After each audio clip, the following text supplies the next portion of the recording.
Bienvenidos y bienvenidas a una edición más de Temas y Debates. Les saluda Ricardo Sosa. En esta oportunidad, el tema es el crimen organizado transnacional y sus efectos, implicaciones, reacomodos debido a la pandemia del COVID-19. Para eso nos acompaña nuevamente el maestro Juan Ricardo Gómez Hesch, quien es un experto especialista de la Oficina de las Naciones Unidas contra las Drogas y el Delito 1DC. El maestro Gómez Hesch posee una licenciatura en Ciencias Políticas y 2 maestrías, la primera en Administración Pública y la segunda en Derechos Humanos y Cultura para la Paz, dentro de su rica hoja de vida, con cursos especializados y diferentes investigaciones académicas. Ha sido docente universitario y también con mucha experiencia en el tema de trabajos, ensayos académicos relacionados a la temática. Para mí es un privilegio darle la más cordial bienvenida al maestro Gómez Hesch. Bueno, muchas gracias, Ricardo. Para mí es un honor y privilegio estar aquí en tu programa otra vez. Gracias por la invitación. También quiero saludar a todos los televidentes que están pendientes de este programa y sobre todo en esta época en que enfrentamos uno de los mayores desafíos quizás que vamos a vivir en nuestras vidas. Nos tendríamos que remontar casi 100 años a la epidemia de influenza en 1918 para tener un parámetro de lo que estamos viviendo, con la agravante que ahora existe una mayor movilidad poblacional, lo que facilita más el contagio y la propagación de la enfermedad. Pero bueno, acá estamos para tratar de ilustrar a tu teleaudiencia en este tema tan importante. Ricardo, quiero darte las gracias y de igual manera a 1DC por compartir esta presentación ejecutiva que nos brindará una orientación, permitirá también una formación académica para todos nuestros televidentes y cibernautas, y el tiempo es tuyo para que puedas desarrollarla y posteriormente hacemos los comentarios. Bueno, muchas gracias. Este día pues me han pedido que hable sobre el crimen organizado y la pandemia del COVID-19. Este tema, yo creo que lo primero que hay que ver es ver este contexto del COVID-19. Al día de ahora, la Universidad Johns Hopkins reporta casos positivos 10.890.511 casos. Y como podemos ver en el mapa, prácticamente todos los lugares poblados de la Tierra están totalmente llenos, repletos de contagiados de esta enfermedad. Asimismo, reporta que han habido 521.694 muertes. También la Organización Mundial del Comercio prevé que el comercio mundial caerá entre un 13 al 32% en el 2020, y esto obviamente va a tener unas repercusiones tremendas. Ahora, hay que entender que no solo estamos enfrentando una crisis, la verdad que estamos enfrentando 4 crisis que convergen. En primer lugar, estamos enfrentando la crisis sanitaria del COVID-19, luego la crisis económica y recesión que está generando la primera crisis, también la crisis económica internacional, que esto va a afectar los flujos de remesas tan importantes para nuestro país, y finalmente la crisis fiscal, porque se van a ver limitadas las posibilidades de implementar estrategias para contrarrestar estas crisis. Las medidas adoptadas para la pandemia COVID-19 en todo el mundo prácticamente son similares en todos los países. Vemos que ha habido distanciamiento social, cuarentenas obligatorias, prohibición al transporte público, prohibición a la libre circulación, cierre de fronteras, puertos y aeropuertos, y también el cierre de negocios no esenciales. El COVID-19 está cambiando la forma en que nosotros vivimos, en que nos relacionamos, en que aprendemos y en que trabajamos. Y ahora sé de que vamos, una vez pase esta pandemia, vamos a vivir lo que se conoce como una nueva normalidad. Nada va a ser igual a lo que habíamos conocido con anterioridad. Y esto, ¿qué afectación está teniendo esto en el crimen organizado? También, antes de entrar a hablar del impacto, es importante que la teleaudiencia conozca en realidad qué entender por crimen organizado. El criminólogo Jay Albanese, luego de analizar más de 89 definiciones de crimen organizado, llegó a la conclusión que estas compartían las siguientes características. En primer lugar, tienen una jerarquía organizada,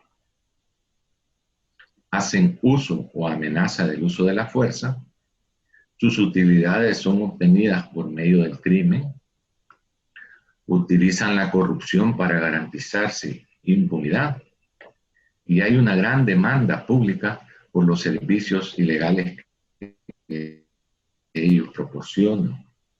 Acá hay que entender que las organizaciones de crimen organizado son actores racionales, que lo que buscan es maximizar ganancias, obviamente a través de medios legales.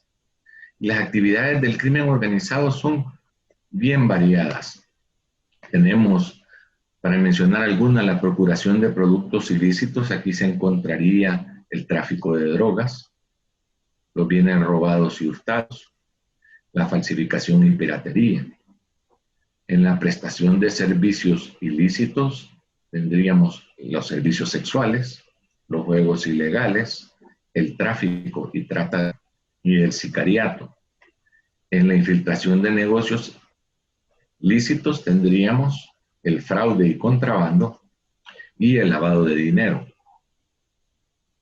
En cuanto a actividades depredatorias, tendríamos el secuestro y la extorsión. Y ahora hemos visto, en la medida que se ha venido extendiendo el Internet a través de todo el mundo, que tenemos una gran incidencia del cibercrimen.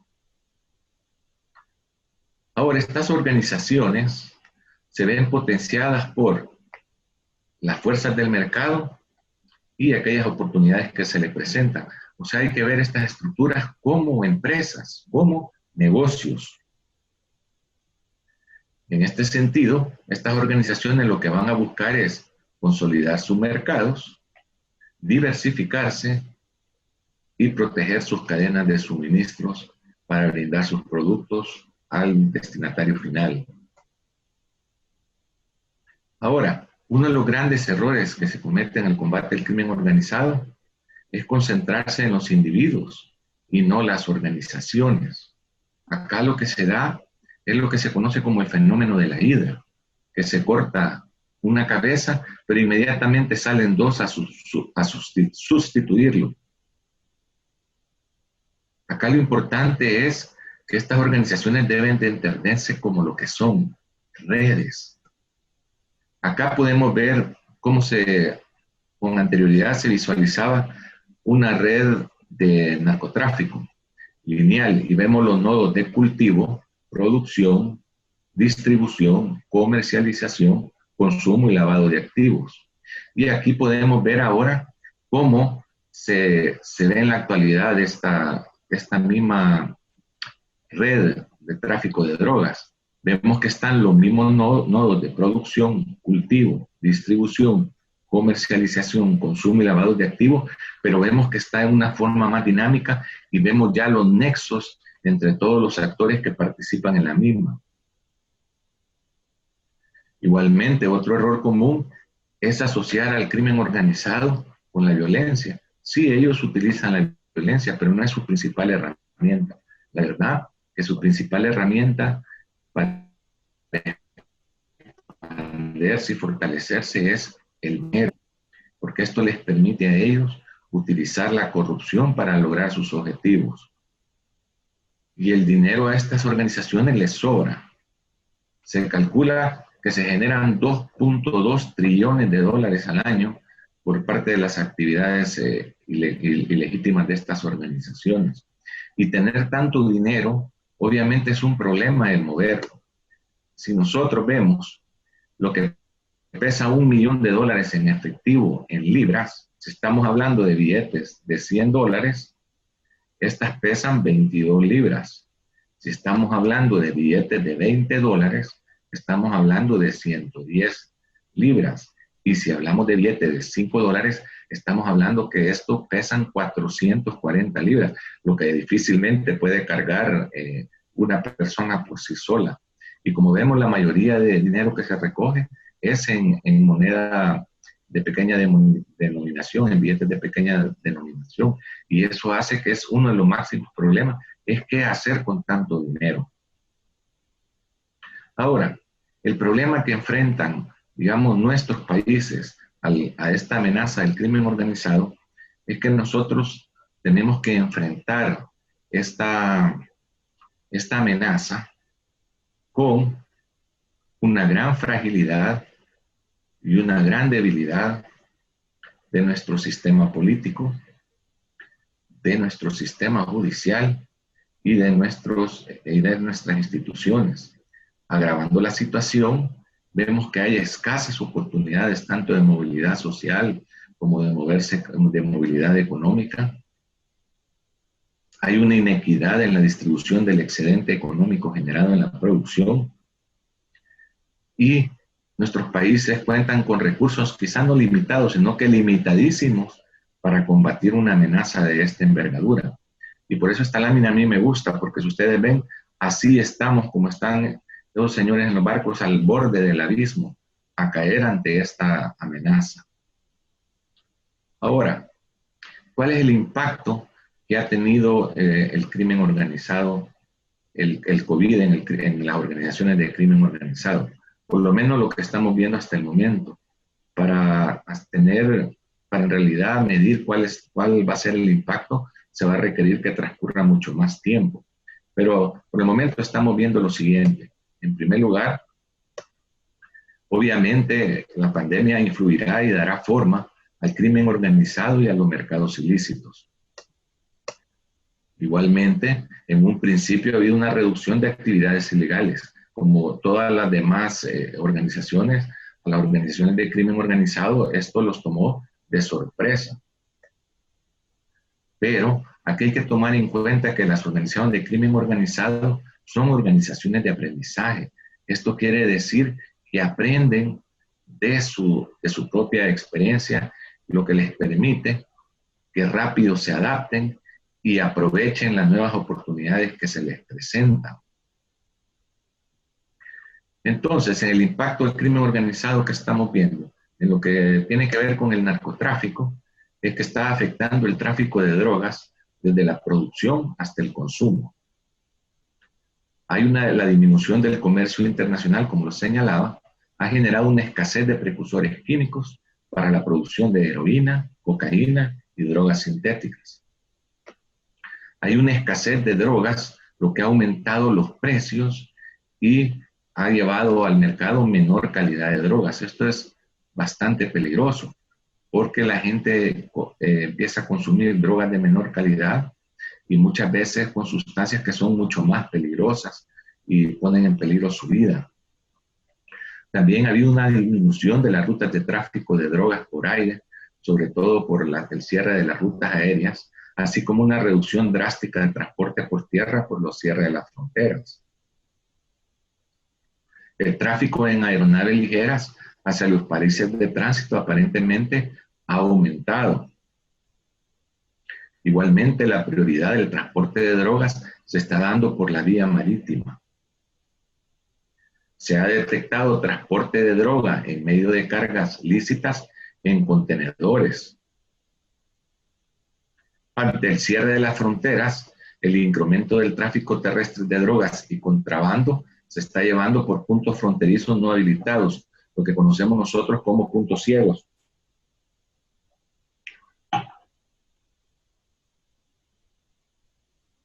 Las medidas impuestas por el COVID-19 pueden llevar a la acumulación de droga, ya que no puede ser llevada esta al consumidor final. Y el confinamiento obligatorio también está aumentando la demanda de drogas. Igual el ocio de la gente que está encerrada, así como las presiones que se tienen, mucha gente recurre pues a las drogas para poder solventar este problema. También se ha visto la utilización de personas autorizadas a circular y bajo las restricciones a la libertad de tránsito, servicios de entrega de comida, transporte, para el traslado de drogas y otros servicios ilegales a sus clientes. La aplicación de medidas para evitar la propagación del COVID-19 también puede desviar recursos de las actividades de combate contra los estupefacientes, ya que la principal actividad que se concentra en las fuerzas es pues, a evitar el contagio y la propagación de la enfermedad. Las dificultades económicas causadas por el COVID-19 a las personas podrían empeorar el consumo de drogas. La recesión económica puede dar lugar a un aumento a largo plazo del tráfico y consumo de drogas. Se ha incrementado el uso de las redes sociales, WhatsApp, Telegram, para la oferta y venta de drogas, servicios sexuales y otros servicios ilegales. También se ha visto un incremento del uso de la Darknet para traficar todo tipo de productos ilícitos. Para los que no saben, pues la Darknet es como el Internet, solo que es un Internet oscuro, en el sentido que acá las personas que se relacionan en ella se dificulta mucho lograr identificarlos, porque ocupan un sistema que le llaman de cebolla, que hace bien difícil el rastrear a las personas y las negociaciones que en ellas se llevan a cabo. También hemos visto que se está enviando droga por medio de servicios postales. El tráfico de personas en estas condiciones se va a tornar mucho más arriesgado y mucho más caro.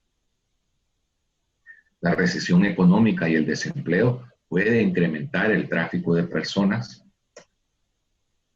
Y las redes de tráfico humano y contrabando han sido utilizadas por personas que trataban de ingresar ilegalmente a sus países de origen, dado el cierre de fronteras, aeropuertos y puertos.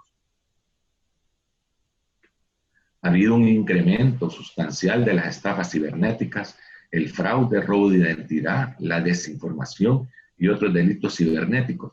Y esto es obvio, pues, a raíz que mucha más gente pasa ahora conectada en línea. Inclusive hoy estamos llevando a cabo esta entrevista en línea. También estas organizaciones van a tratar de aprovechar la oportunidad de la crisis sanitaria para suministrar drogas, mascarillas y otros productos de bioseguridad de dudosa calidad. Y seguramente se van a incrementar préstamos a comerciantes y personas con necesidad, aquellas que no tengan acceso al sistema financiero, a quienes les van a cobrar intereses de usura. La disminución de ingresos provenientes de la extorsión también se ha visto a consecuencia del cierre de negocios y del comercio. Ha habido una pérdida temporal de control territorial, digamos acá como en el caso de las pandillas, ante la mayor presencia y control de las fuerzas de seguridad en sus territorios y las limitaciones a la libre circulación. Y ha habido una pérdida de ingresos ante el cierre de bares, prostíbulos, moteles, transporte público y otros negocios en el que el crimen organizado se encuentra involucrado. Pero lo más preocupante acá es lo que viene. Un reciente estudio acá en el país estima que la caída del Producto Interno Bruto va a ser entre el 6 y el 8%. Se estima una reducción de exportaciones de 1.190 millones de dólares. Una contracción de la inversión extranjera de 450 millones de dólares. Una reducción en las remesas de 1.250 millones de dólares. Se perderán en recaudación fiscal alrededor de 1.150 millones de dólares. Y se estima que se van a perder entre 350 y 550 mil empleos. Y con esto hay que ponerle mucho ojo. ¿Por qué? Porque en la medida que aumente el desempleo, va a aumentar la economía informal, ya que esta gente va a tratar de buscarse su subsistencia de cualquier manera.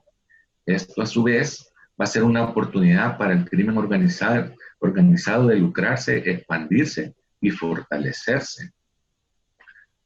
También esto va a hacer que aumente la violencia por el control de territorios donde se está llevando a cabo este tipo de comercio y economía informal. La reinversión de fondos ilícitos va a socavar la economía, lo que a su vez va a alterar las leyes del mercado, lo que va a prestar eficacia a las políticas estatales y obviamente va a afectar las medidas de reapertura y reactivación económica.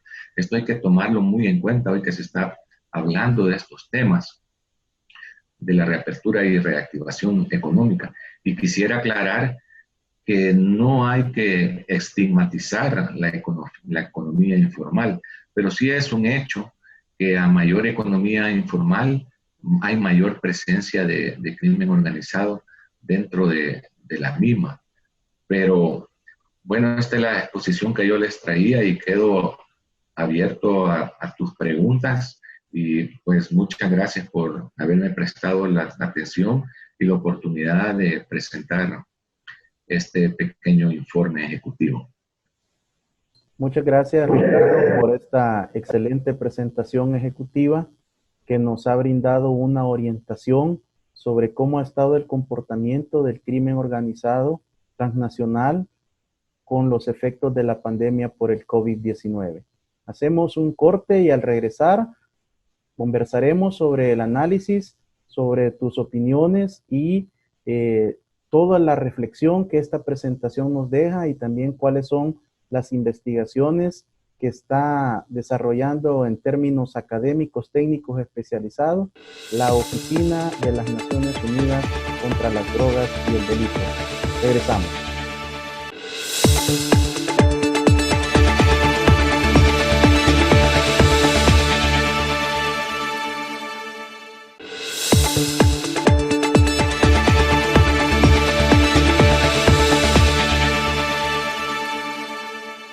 Gracias por continuar con temas y debates. Este programa se transmite de lunes a viernes de 7 a 8 de la noche. Puede ver su programa en diferido de 1 a 2 de la tarde, siempre de lunes a viernes, y puede sintonizarnos en nuestra multiplataforma de redes sociales en tiempo real para que usted pueda no perderse estos programas que siempre temas y debates traen los mejores panelistas, los mejores ponentes, investigadores técnicos, académicos especializados que nos orienten, que nos eduquen y que nos ayuden a que usted, amigo televidente y cibernauta, se forme su propia opinión. Canal 67, el canal de las estrellas en El Salvador, en esta oportunidad haciendo una revisión de los efectos de la pandemia del COVID-19 en el crimen organizado transnacional a través del maestro Juan Ricardo Gómez Hesch, quien es experto especialista de 1DC con oficina regional en Panamá y sedes locales en diferentes países en América Latina. Ricardo, al observar la presentación surgen muchas interrogantes, pero principalmente en el tema del crimen organizado transnacional veíamos que una de las redes ilícitas en toda esta conexión es importante los temas de la corrupción a nivel de los diferentes estados en el globo terráqueo. ¿Cómo opera? ¿Por qué la mente criminal de estas estructuras aparenta ser de mayor inteligencia que los gobiernos en el mundo?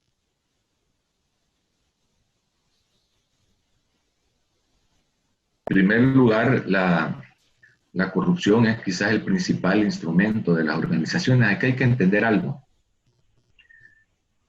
Cuando una organización criminal está utilizando la violencia, está utilizando recursos en compra de armas, en estarse protegiendo, estar luchando con otras organizaciones rivales y no se está concentrando plenamente en su principal objetivo, que es su empresa criminal. Entonces, para ellos es mucho mejor establecer estas relaciones a través de la corrupción. Aquí existe un nexo que se conoce como el nexo político-criminal, en el cual tanto las organizaciones criminales ayudan a financiar a políticos para que lleguen al poder, y estos una vez llegan al poder protegen ¿cómo se llama?, a las organizaciones criminales que les han financiado. Acá esta cuestión tiene que ver con ese amor que se tiene ahora al dinero. O sea, hoy no se valen las personas por lo que son, sino que por lo que tienen. Y ese es uno de los grandes asideros. Alguien que es corrupto en lo pequeño, obviamente lo va a hacer en lo más grande. Y una vez esto se inquista en los estados, pues el problema se magnifica, porque lo que podemos ver es que estas organizaciones empiezan a operar con una total impunidad. Por eso para uno deseo, una de las principales rubros es el combate contra la corrupción en todos los estados del mundo. Ricardo, ¿cómo podemos cruzar el término cleptocracia? ¿Qué implicaciones tiene en el crimen organizado transnacional? Bueno, cleptocracia lo que quiere decir es, clepto es robar y cracia es poder, pues es obtener el poder a través ¿cómo se llama?, del robo o a través de la corrupción. Hay una teoría que se conoce de la cleptocracia interdependiente y establece esa relación que yo te estaba diciendo, que es a su vez simbiótica, ya que al establecerse esa relación político-criminal, obviamente sus fortalezas se multiplican más que ellos por aparte. Y también es estratégica, en el sentido que ambos están persiguiendo objetivos comunes. Ya hemos visto en el mundo estados que se han denominado narcoestados, pues, y que en esos estados estas organizaciones trabajan con total impunidad y en colaboración con el mismo Estado. Entonces te puedes imaginar cuál es el poder que tienen estas organizaciones en dichos lugares. Y ese es uno de los principales, quizás, objetivos de estas organizaciones, es infiltrar en estos ámbitos políticos.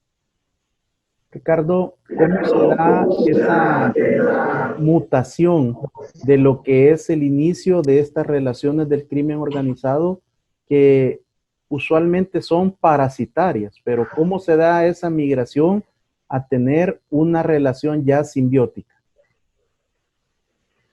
Bueno, mira, acordémonos otra vez que cuando pensemos de estas organizaciones de crimen organizado, lo veamos como una empresa. Esta gente que dirige estas organizaciones es gente sumamente inteligente y que tienen sus objetivos bien plantados, ¿cómo se llama?, delimitados, y van a alcanzarlos por cualquier medio. Obviamente, el alcanzar alguna conexión o infiltrar el estamento político, así como el estamento judicial, obviamente a él le facilita muchísimo el lograr sus objetivos criminales. Entonces, acá eso es importante tratar de evitarlo. Es ahí la importancia siempre de contar con transparencia, rendición de cuentas, con la denuncia oportuna y estar pendiente a este tipo de infiltración, porque una vez enquistada es muy difícil que esta se pueda cercenar.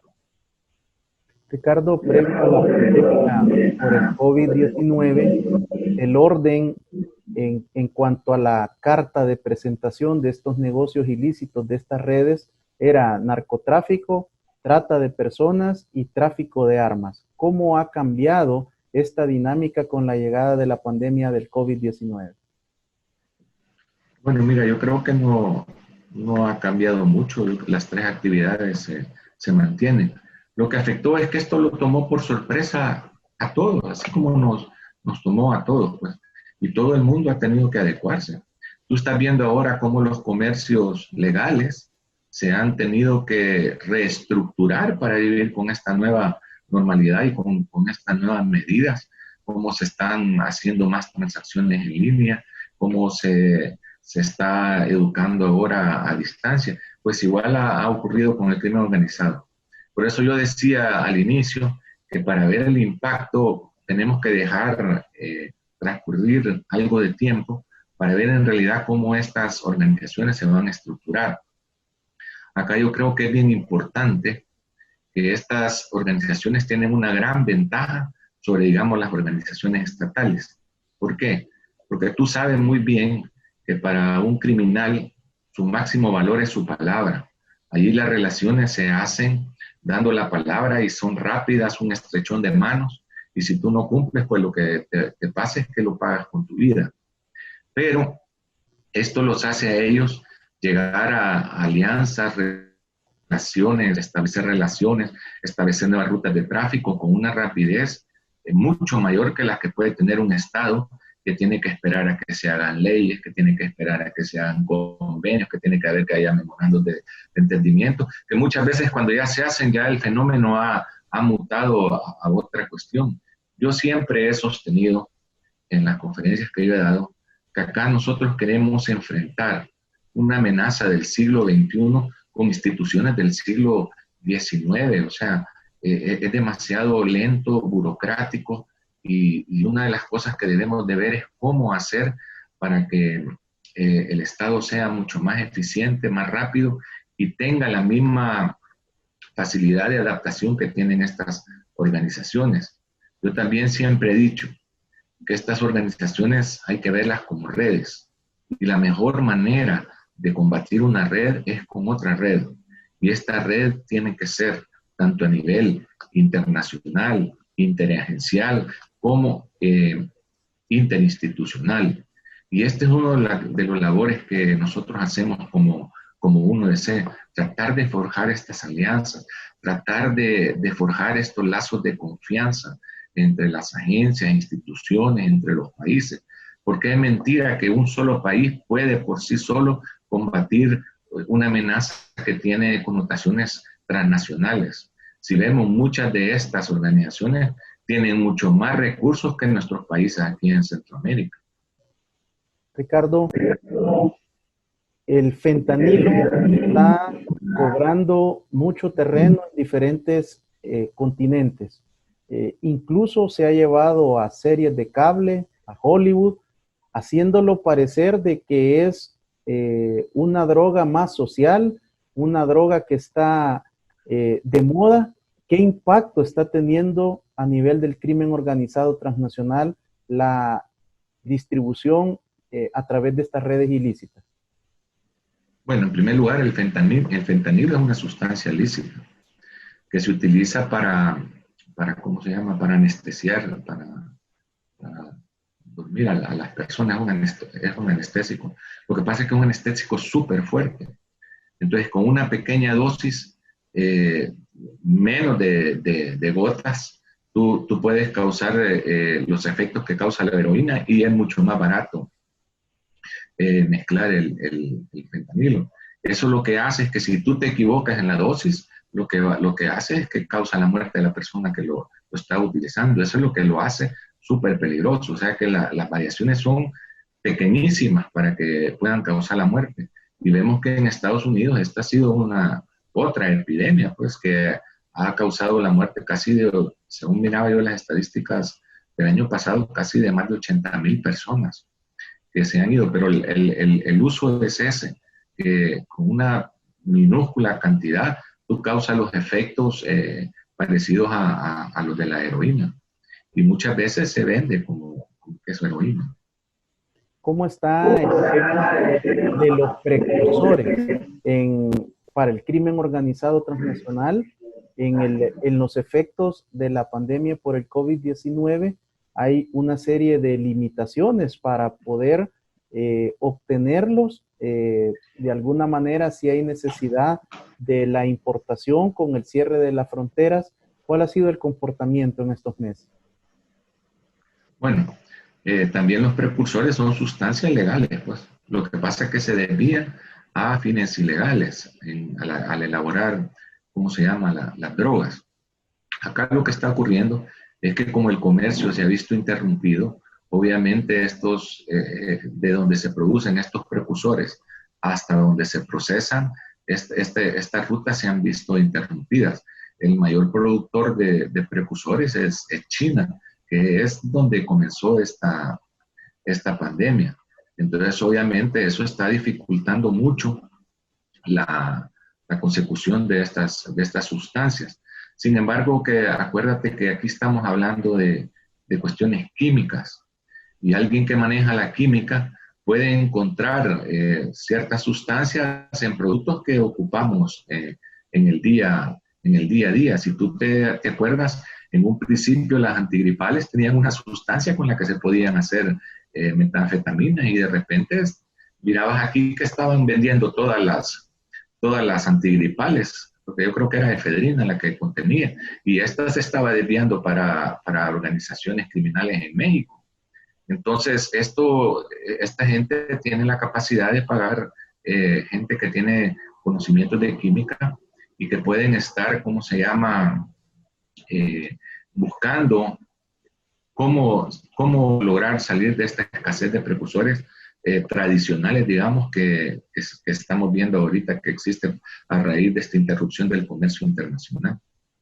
¿Qué información tienen ustedes como oficina en el sentido de esa disyuntiva entre la gente que trabaja en los inicios de la cadena de abastecimiento y producción de la cocaína, en cuanto a que ellos también son posibles víctimas de contagio, pero también entre el conseguir los precursores para la elaboración en los diferentes campamentos y laboratorios donde se produce la coca? Sí, mira, donde se produce la droga es en lugares bien aislados. Creo que difícilmente puede llegar ahí la enfermedad. Primero que son lugares en selvas, aislados de personas, y la gente que llega pues es muy poca. Pero también acá sí los está afectando no conseguir los precursores que necesitan. Y acá se abre una ventana de oportunidad que yo veo que ya se está implementando en países como Colombia, que es el uso de cultivos alternativos para venir a sustituir estos cultivos digamos, como la cocaína. Ahora, acá lo importante es que tienen que ser cultivos que generen el nivel de ingreso que generan el cultivo de esta droga. Igual, volvemos a llegar a la lógica empresarial. Acá lo que se busca es que la gente, si algo le va a dar beneficio, obviamente ellos lo van a adoptar. Si esto no les trae mayor beneficio, pues van a continuar con lo que les tenga mayor rentabilidad. Pero sí se abre esa oportunidad de que se implementen en los diferentes países, ¿cómo se llama?, cultivos alternativos al cultivo de estas plantas de las que se pueden generar drogas. El crimen organizado no necesita de conferencias ni de reuniones con todo su CEO a nivel del mundo.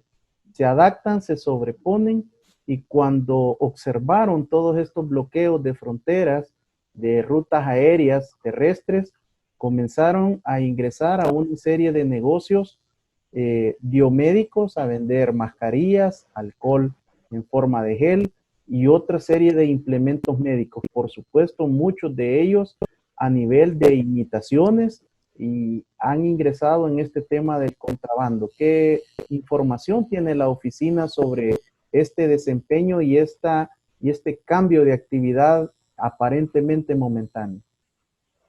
Mira, lo que ocurre es que si tú te das cuenta en qué está gastando la mayoría de países, una gran proporción del dinero que están dedicando a la emergencia, a la consecución de estos tipos ¿cómo se llama?, de equipos, de servicios y todo. Entonces, ahí se abre esa puerta de oportunidad para que organizaciones criminales entren en ese tipo de negocios a tratar de proporcionar esos, ¿cómo se llama?, esos implementos, pero como tú bien lo señalas, no de una buena calidad, y eso obviamente trae problemas para la salud de todas las poblaciones.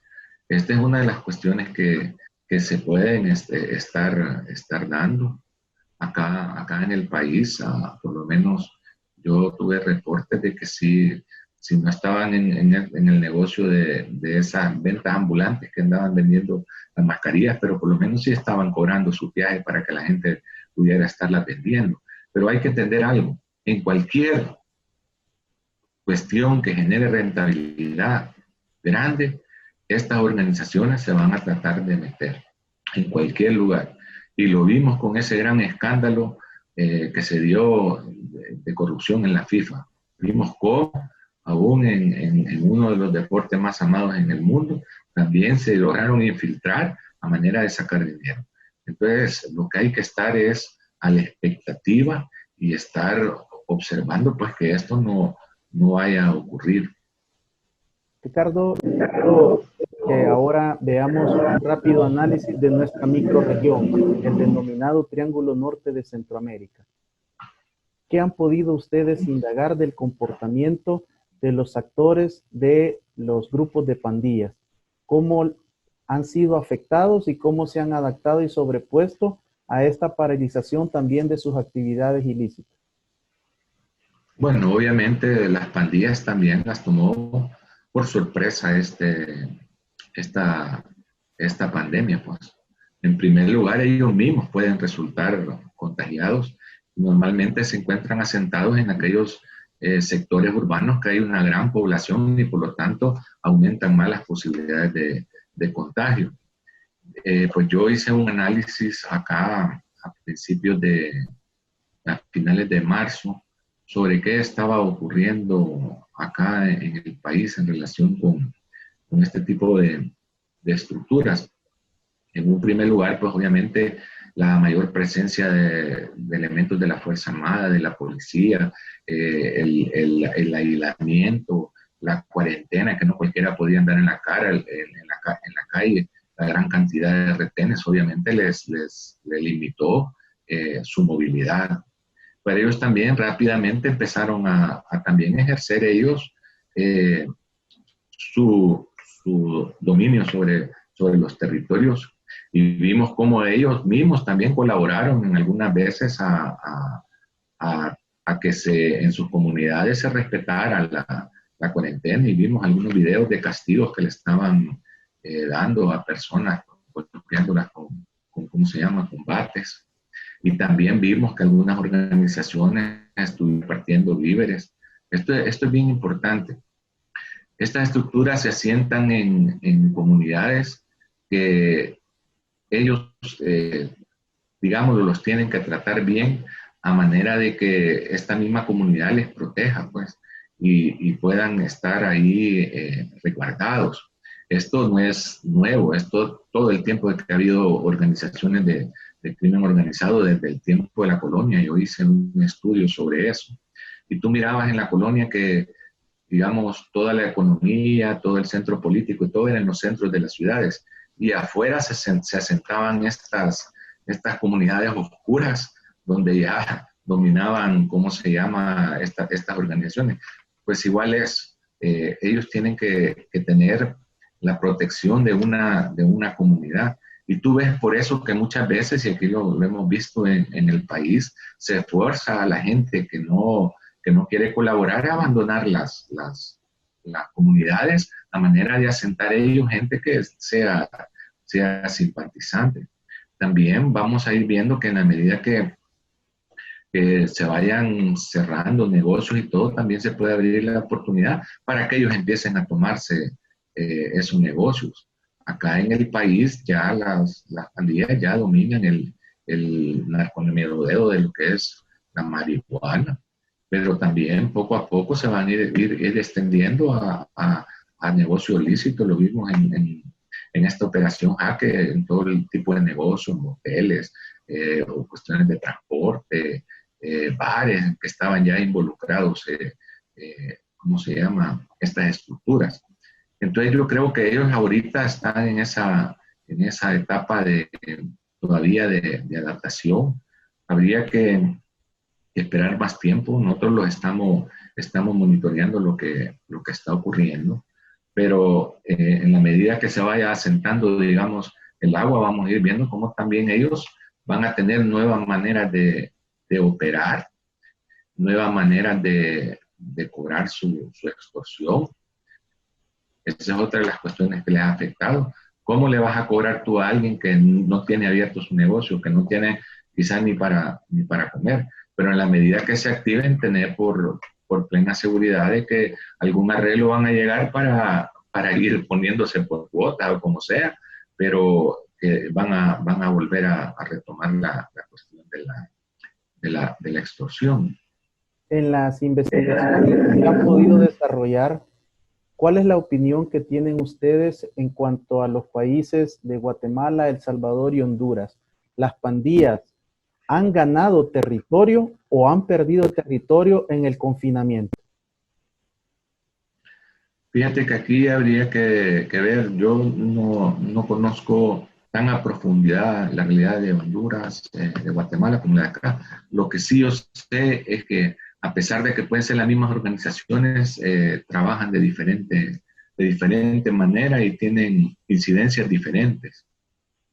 Por ejemplo, en Guatemala hay mucha más dominancia de carteles grandes de drogas y obviamente no permiten que las pandillas pues se expandan demasiado más de sus zonas comunes.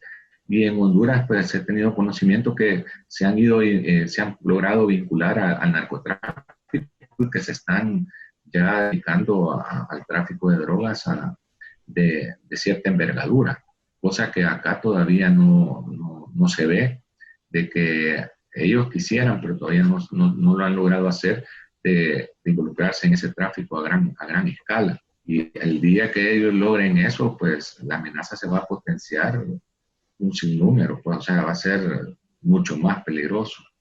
Los indicadores y los estudios preliminares del Banco Mundial, del Foro Económico Mundial, del Fondo Monetario Internacional y otros tanques de pensamiento económicos y fiscales proyectan cifras espeluznantes para Guatemala, El Salvador y Honduras. ¿Será aprovechada esta crisis por las pandillas para convertirse en aquellos que van a poderle brindar préstamos y créditos a la población en estos microterritorios? Bueno, obviamente la gente va a necesitar dinero para volver a reiniciarse. Y si ellos tienen fondos, pues es una manera de ponerlos en circulación estos activos pues, que ellos tienen. La verdad que, como yo te digo, hay que esperar para en realidad determinar qué camino van a seguir. Lo que sí te puedo decir yo, que ventana de oportunidad que se abra, ventana de oportunidad que van a tratar de aprovechar a manera de irse fortaleciendo. Igualmente, en la medida que se vayan cerrando negocios y estas cuestiones, eso va a ir generando el desempleo y mucha gente también al no encontrar ni empleo sobre todo los jóvenes, empleo en la economía formal, ni encontrar empleo informalmente, muchas veces se va a sentir atraído a ingresar a actividades ilícitas. Y esto les va a proveer a ellos más gente para poder llevar a cabo. Ahorita estamos entrando en aguas desconocidas. Lo que podemos ver más cercano fue la recesión económica del 2008, en que sí hubieron ese tipo de efectos. Lo que las autoridades tienen que estar es pues monitoreando constantemente. Y yo creo que acá es bien importante, yo sé que tú sí lo entiendes bien, que lo que ya estamos viviendo, ya lo estamos viviendo. Nosotros lo que tenemos que hacer es ver lo que viene para poder planificar, para anticiparnos a lo que viene. No estar reaccionando, sino que ser proactivos. Y en esto uno de ser, pues, es de las herramientas que nosotros también prestamos asesoría y ayudamos a los países a tratar de hacer estos estudios prospectivos, de ver hacia dónde viene, estudios de escenarios, ver qué es lo que se está desarrollando, porque es mentira que alguien te puede decir qué está pasando. El mundo es tan complejo que no hay nadie que lo pueda entender. O sea, no podés tener una aproximación hacia dónde se dirigen las cosas, pero difícilmente le vas a acertar. Es ahí la importancia de trabajar en base de escenarios, porque ahí sí tú puedes ir viendo qué escenario se va desarrollando de los que tú has visionado y de esa manera ir corrigiendo tus estrategias. O sea, las estrategias no tienen que ser escritas en piedra, estas tienen que ser flexibles. Si no están funcionando hay que cambiarlas, hay que modificarlas. Pero sobre todo, el Estado tiene que tener las herramientas para tener la misma rapidez y la misma eficacia que tienen estas organizaciones. Si no, de entrada estamos en una lucha ya perdida. Ricardo, ¿cómo se modificará el tráfico ilícito, ilegal de personas del Triángulo Norte de Centroamérica hacia el norte? Mira, eso se ha estado estudiando. Obviamente es más ahora que va a haber menos trabajo acá, la gente va a querer migrar. Ahora, como yo lo dije en la presentación, hay que tener mucho cuidado.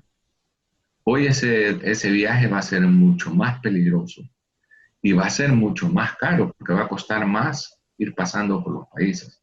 Además, todos los países en el mundo están afectados. O sea que inclusive en Estados Unidos se está quedando millones de personas desempleadas. Entonces la realidad que vas a ir a encontrar allá tampoco no es la más bonancible. Y más si tú llegas en una condición de ilegalidad. Y lo que puede pasar es que en ruta ahí, sobre todo si son mujeres o jóvenes, que caigan en estas redes de trata de personas y que sean explotados. O sea, tú has visto cómo han ido cambiando estas. Originalmente era el mismo coyote que te llevaba de aquí hasta te entregaba en la casa donde te iba. Hoy ya no se hace eso, hoy te van pasando. Y al final quien te va a entregar a veces ni te conoce y esa persona, en un momento en que esté corriendo peligro él o tú, te va a dejar abandonado. Y si no puede recuperar su inversión, te va a en estas redes de trata o va a tratar de explotarte. También se ha visto que a esta gente a veces la están obligando a llevar drogas en pequeñas cantidades para ayudarles a pasar. Y también el costo. Tú sabes que mucha gente adquiere un préstamo con estas organizaciones, lo termina pagando allá una vez consigue trabajo o si no, termina siendo explotado. Entonces sí, obviamente siempre va a ser una opción, aunque ahora cada vez es mucho más difícil, mucho más peligroso y las oportunidades que van a ir a encontrar en los otros países no son las mejores. Ricardo, quiero agradecerte tu participación, el podernos orientar, llevarnos en una charla, en una conversación paso a paso con lenguaje entendible para orientar, educar y formar a nuestros televidentes y cibernautas y cada quien se forme su propia opinión. Quiero agradecer también a la Oficina de las Naciones Unidas contra las Drogas y el Delito, UNODC, por esa extraordinaria labor que desarrollan a nivel del sistema de Naciones Unidas y particularmente en nuestra región con su sede en Panamá y todo el trabajo que vienen desarrollando formando redes lícitas, redes de cooperación, redes de ayuda, fortaleciendo a nuestras instituciones y ese trabajo también que ustedes desarrollan para poder tener información de calidad, información académica, técnica especializada. Bueno, yo también te quiero agradecer por ayudarnos a difundir nuestro trabajo. Nuestro mandato es ese, la lucha contra las drogas y la delincuencia transnacional organizada, así como el terrorismo. Y nosotros estamos acá en toda la voluntad de brindar toda la cooperación, asesoría que se requiera, a manera que podamos lograr luchar efectivamente contra esta gran amenaza que estamos enfrentando y sobre todo en estos momentos de el gran desafío que estamos viviendo. Muchas gracias y bendiciones a todos. Muchas gracias a ti y a la oficina local de El Salvador y a su equipo de trabajo que desarrollan una labor extraordinaria en nuestro país y en la región. Ha sido el maestro Juan Ricardo Gómez Hedge quien nos ha orientado sobre el impacto de la pandemia del COVID-19 al crimen organizado transnacional. Muchas gracias por su sintonía. Bendiciones.